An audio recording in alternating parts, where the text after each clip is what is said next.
yang tidak pinter, tidak ada yang disengsarakan di sekolah itu. Walaupun dalam tanda kutip kepala sekolah bingung kalau sudah mau bayaran waktu tanggal bayar guru itu gimana, dari mana ini ya. Akhirnya dilakukanlah pembukaan donasi ya. Itu nggak apa-apa, itu halal itu. Biar yang punya duit parkir itu juga masuk didonasi untuk membantu membayari guru ya. Saya pernah ibu bapak sekalian jadi guru seperti panjenengan ya, bantu di sekolah Al Ma'arif ya, di sekolahnya almarhum Romo Kiai Ismail Karangan itu, mulai dari berdiri sampai dengan bagaimana maju di MTS Rodotul Ulum ya, yang di Niju itu ya, SMP Islam Karangploso itu kita bantu di situ untuk memberikan atmosfer ya.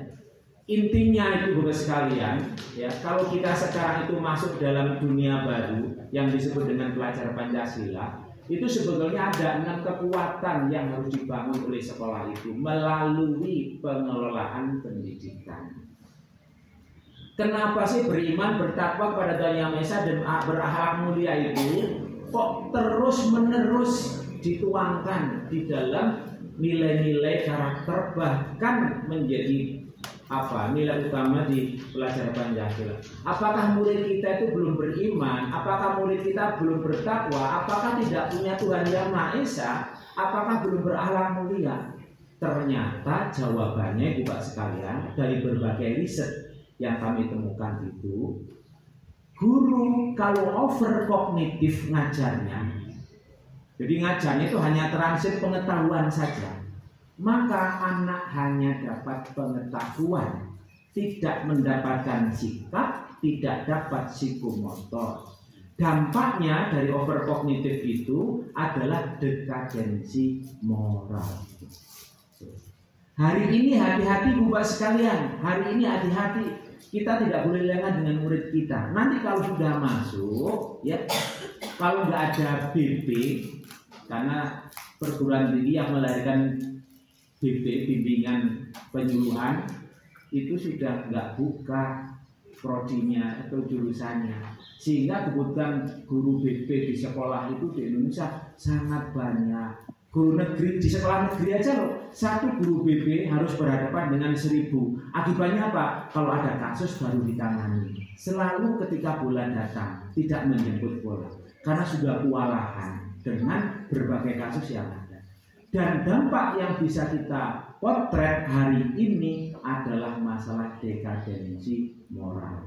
Temuan saya di Kota Malang 5 tahun yang lalu itu sudah ada yang namanya anak SMP itu barteran pacar dan menyewakan pacar. Tidak hanya sepeda motor yang disewa, tidak hanya mobil yang disewa, pacar yang disewa. Nah, setelah kita telusuri ternyata banyak sekali problematika yang kita hadapi.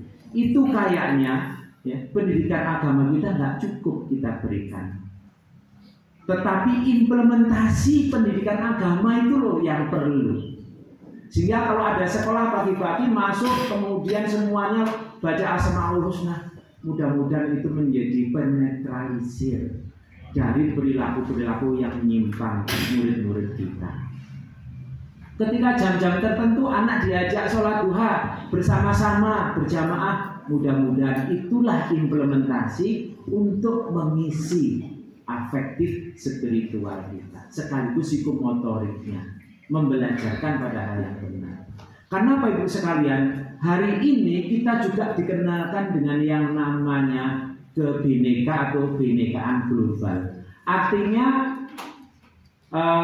keragaman kita, baik itu suku, bangsa, ras, dan agama, itu harus menjadi kedewasaan dalam berpikir.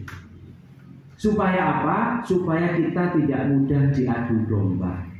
Karena hari ini Bapak sekalian, dunia global begitu kejamnya terkait dengan agama, apalagi terkait dengan agama Islam.